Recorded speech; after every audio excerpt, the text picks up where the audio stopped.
Bonjour, dans cette vidéo, je vous montre un dernier algorithme, là aussi en temps polynomial, qui est aussi basé sur l'algorithme de Fold-Furcarlson, qui est un algorithme que je trouve très joli et dont la preuve est bien plus simple que celle d'Edmond-Karps. Alors, cet algorithme, il s'appelle, je ne sais pas comment il s'appelle, il est appelé algorithme par échelonnement dans le Cormen, et en fait, je le tire d'un document fait par Michel Habib, hein, qui est prof à Paris 7, c'est de son document que je tirais la preuve que je vais vous présenter maintenant. Alors, quelle est l'idée de cet algorithme?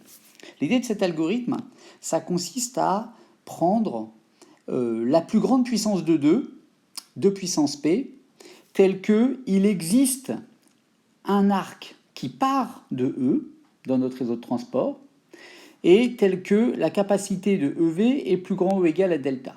Ok, donc je prends la plus grande puissance de 2 tel que, hop, juste il y en a au moins un arc qui est plus grand. Et ensuite, je vais faire la chose suivante.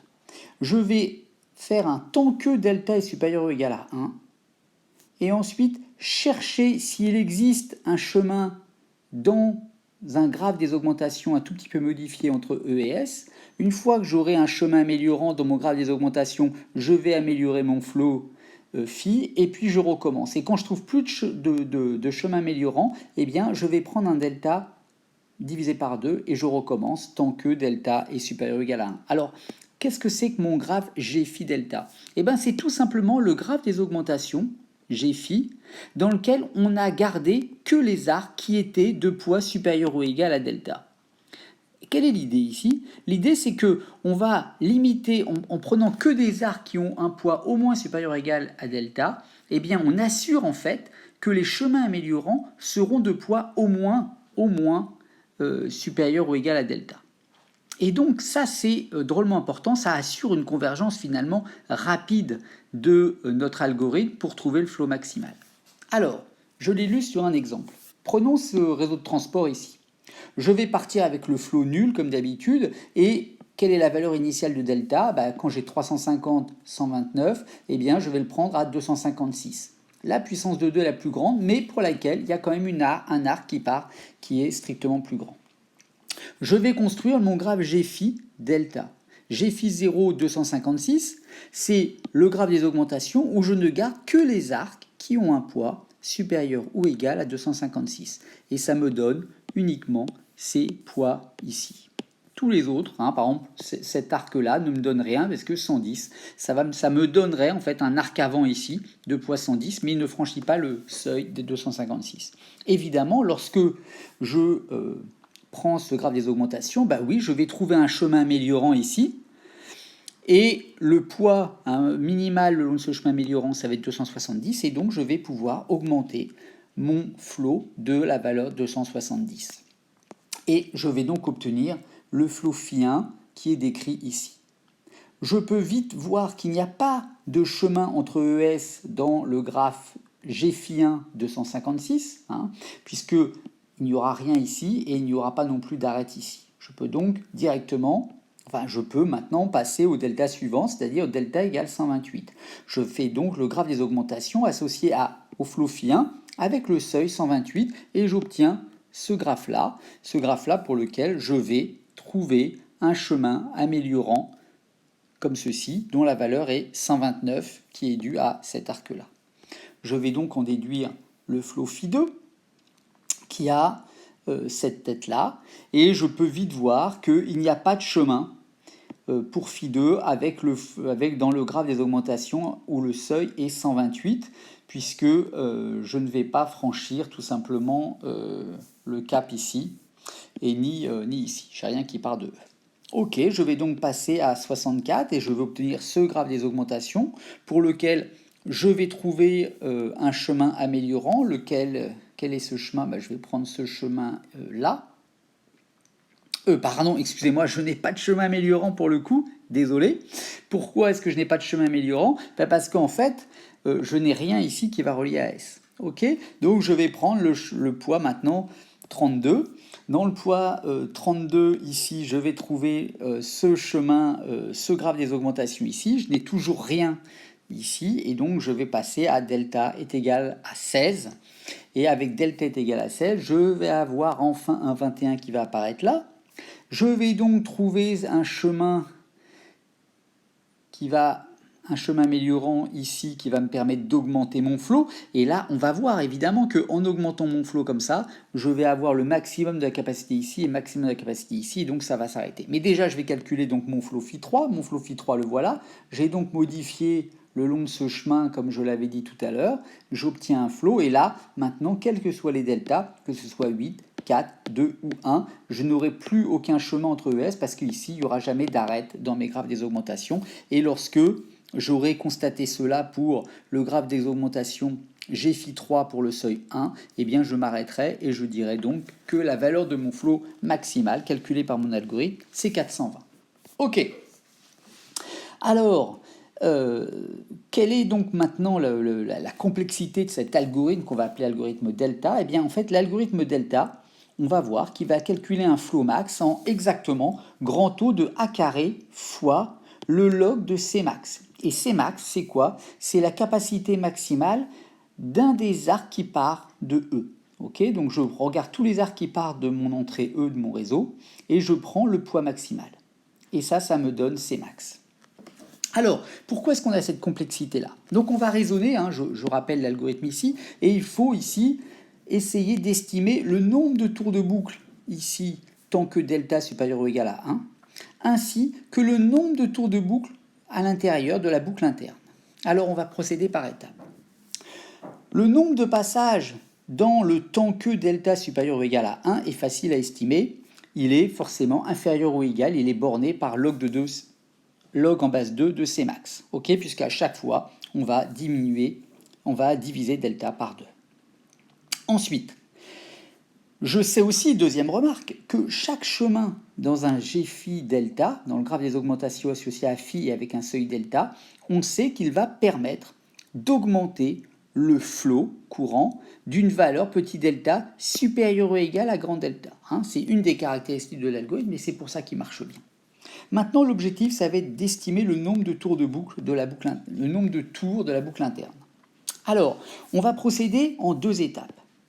On va d'abord estimer le nombre de tours de boucle de la boucle interne pour la première valeur de delta, pour le delta 0, si vous voulez, puisque après, on va raisonner autrement. Pour le premier delta, que sait-on? On sait que delta est initialisé comme ceci, d'accord, avec le max de 2 puissance p, etc. Très bien. On sait qu'à chaque tour de boucle, le chemin améliore d'au moins petit delta supérieur ou égal à delta le flot courant. On voit donc tout de suite qu'en fait, un arc EU ne peut servir dans le graphe des augmentations associé au seuil delta qu'au plus une fois. Okay, et il ne peut servir que comme arc avant, jamais comme arc retour. Et comme arc avant, ce qu'on sait, c'est que la capacité de U est forcément strictement plus petit que 2 puissance delta, hein, à cause du choix ici qu'on a pris pour delta. Okay, donc à chaque fois que j'ai utilisé un arc EU, je ne peux pas le reprendre. On l'a vu sur l'exemple tout à l'heure. Et donc on en déduit que pour la première valeur de delta, le nombre de fois où on fera la boucle tant que ici interne est borné en fait tout simplement par le nombre d'arcs qui part de petit e. Okay, et en fait ça, on peut lui-même le borner par le nombre d'arcs dans notre réseau de transport. Ok, ça c'était pour la valeur initiale de delta. Que se passe-t-il ensuite? Que se passe-t-il pour les autres delta? Eh bien pour les autres delta, on a une hypothèse importante, qui est que c'est qu'on vient de diviser delta par 2 et en fait on vient de sortir de la boucle interne. On vient de sortir de la boucle interne parce qu'on ne trouve plus de chemin améliorant dans G phi delta et du coup on a divisé delta par 2 et on recommence. Et maintenant on essaye d'estimer le nombre de fois où on va pouvoir prendre la boucle à l'intérieur après avoir bloqué sur le graphe avec un seuil, le seuil précédent. Très bien. Donc ce qu'on sait, c'est que à l'étape d'avant, on n'a plus trouvé de chemin entre E et S dans G phi delta. Okay, et du coup, en fait, on va construire la coupe suivante. On va regarder tous les sommets U que je pouvais atteindre depuis E dans G phi delta, et j'ai tous les autres que je ne pouvais pas atteindre. On sait que c'est une coupe par définition, petit e appartient à cet ensemble-là, et puis petit s appartient à l'autre ensemble. Mais contrairement au lemme 4, on n'a pas l'équivalence où la valeur du flot calculée à ce moment-là est égale à la coupe S1, S2. Pourquoi? Parce que tout simplement, on ne raisonne pas sur le graphe des augmentations classiques, on raisonne sur un graphe des augmentations où on a sélectionné, on n'a pris que certains sommets. Okay, alors, on va essayer de faire le lien entre les deux. Que sait-on? On sait bien sûr que la valeur courante du flot, c'est égal à delta phi de S1, S2. Okay, ça, c'est le lemme 1. Si je détaille, ça veut dire que c'est là que si je prends la somme du flot de chaque arc qui va de S1 vers S2 moins le flot de chaque arc qui va de S2 vers S1, eh bien, j'obtiens la valeur courante de mon flot. Ok, qu'est-ce que je sais sur les arcs qui vont de S1 vers S2? Eh bien écoutez, je sais que dans mon graphe G phi delta, il n'y en a aucun. C'est ma coupe.